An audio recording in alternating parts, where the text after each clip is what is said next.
So you're planning to quit your 9 to 5 job without having a backup plan in place in order to make sure that the unthinkable doesn't happen.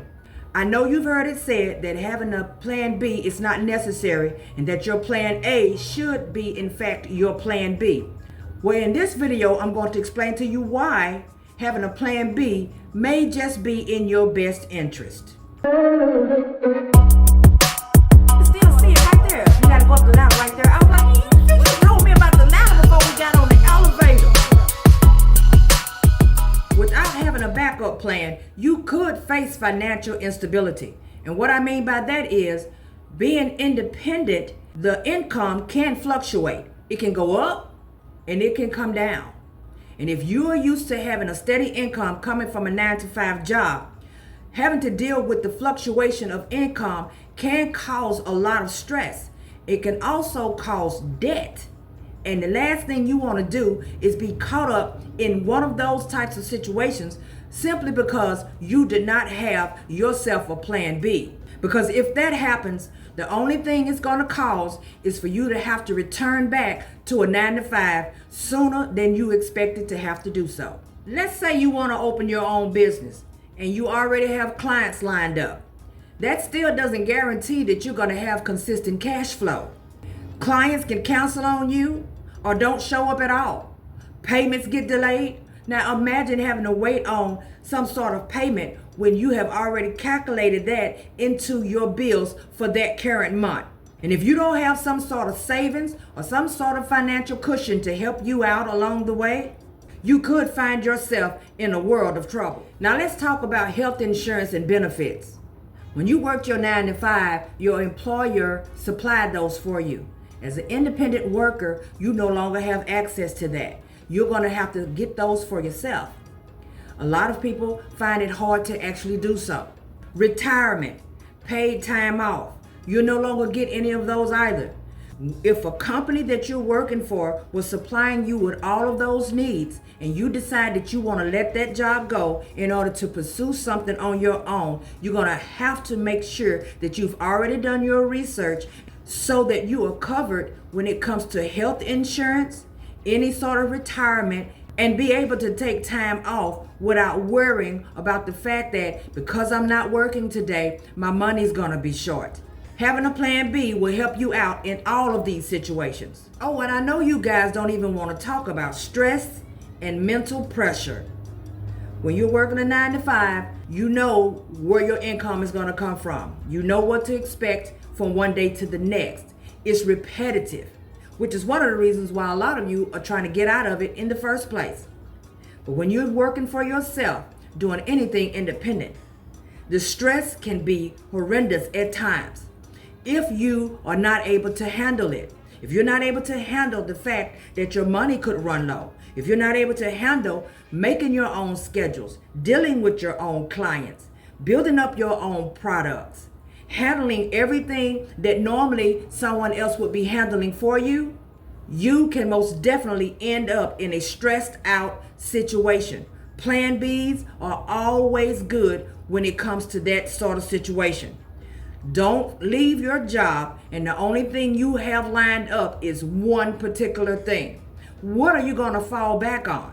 Think about that before you do that, because we're talking mainly about plan Bs, and you're probably wondering, okay, well, what is my plan B? That is most definitely for you to figure out, but you need to have something else other than just that one thing. Okay, let's say for instance, if you decide that you're going to open up a bakery and you want to make cupcakes. Okay, this is just something I'm coming up with because I'm trying to help you to understand where I'm coming from. If you want to open up a bakery and you want to make cupcakes, the reason why you decided to do so in the first place is because you were making them before, you were taking them to work, you were taking them to schools for your children, and everyone was talking about how they love these cupcakes, and they figured that, you know what, hey, why don't you open up your own business where you know that everyone loves your cupcakes? So you decide to open up a business to sell those. Well, the business doesn't go as planned.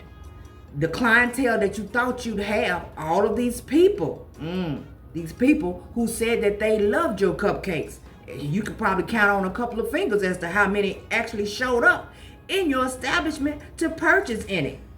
And no one else is actually coming in, at least not in the manner that you thought they would. You have customers that are coming in, of course, but not as many as you thought. So what are you going to do outside of that?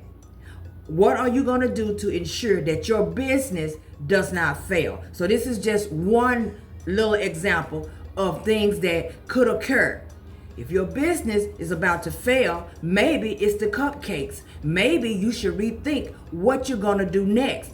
What else could you make besides those cupcakes that could bring people inside of your doors? It's just a prime example. Plan Bs are always good to have. Don't leave your job without one. Always have something else lined up. I'm not saying wear several hats and do all of these different things, but at least have one thing that you can fall back on that'll keep you from having to get online and apply once again for a 9-to-5 job. Burnout, working for yourself, self-management. When you don't have anyone else to call the shots for you, you're the one handling all of your business. This can definitely lead to burnout. You're stressed out. You'll end up working long hours, especially if you don't have any sort of support system. Me, for example, I don't have anyone who actually helps me do anything that I do. So everything I do requires my attention and my attention alone. I work long hours. I go do one thing, but on my backup plan, it takes the majority of the rest of my time. But you know what else it does? It keeps my finances flowing. But if I was not able to handle it, it would most definitely cause a problem on my mental and physical health. My 9-to-5 job was doing enough of that. I didn't quit just so my independent work could cause the same sort of stress. So please attempt to avoid burnout if at all possible. These 9-to-5 jobs, they give us structure. Now, I'll give them that. If they don't do anything, they teach you a lot. Now, when you first start working on a 9-to-5 job, it would most definitely teach you structure. Before you know it, you're getting up at a particular time every day. You're going to bed at a particular time every day. You're centering your whole life around your 9-to-5 job. When you start working independently, you're going to have to be able to create your own structure as well. Know what time you're going to work. Know when you're going to stop working. Give yourself a break. Create some sort of structure so that you know for a fact that you can actually handle what you have going on independently. And here's another way that not having a backup plan can cause problems. Your personal life with your family, your kids, and all of the responsibilities that you have to take care of on a monthly basis. Without having a backup plan and something occurs, which I'm pretty sure it probably will, this is going to cause a strain on your family. You need to make sure that you have something lined up and ready to go just in case. Because returning back to the corporate world, we don't want to talk about that. We don't want to wish that into our future. And I'm praying that that doesn't happen to even me. But I already know for sure that if I ended up having to go back to corporate life, it would be a hard transition, especially since I've gotten used to being out here and doing things on my own. So for that reason alone, I always push for a backup plan. A plan B, C, and a D. And I test the waters on all of them on a regular, because I always want to make sure that something is going to supply my needs in case that major player falls a little short. So you guys think about that before you actually let your job go and just dive in head first on one thing. Know that if something happens, you're going to once again find yourself in a situation, and you know we don't want that to happen. You guys drop the comments in the comment section. Let's talk about it. What is your plan B? Do you even have one, or have you even thought about having a plan B? But in the meantime, like, subscribe, turn on the notification bell, because you know I'll be bringing you back something later. Thank you guys so much for watching, and enjoy the rest of your day.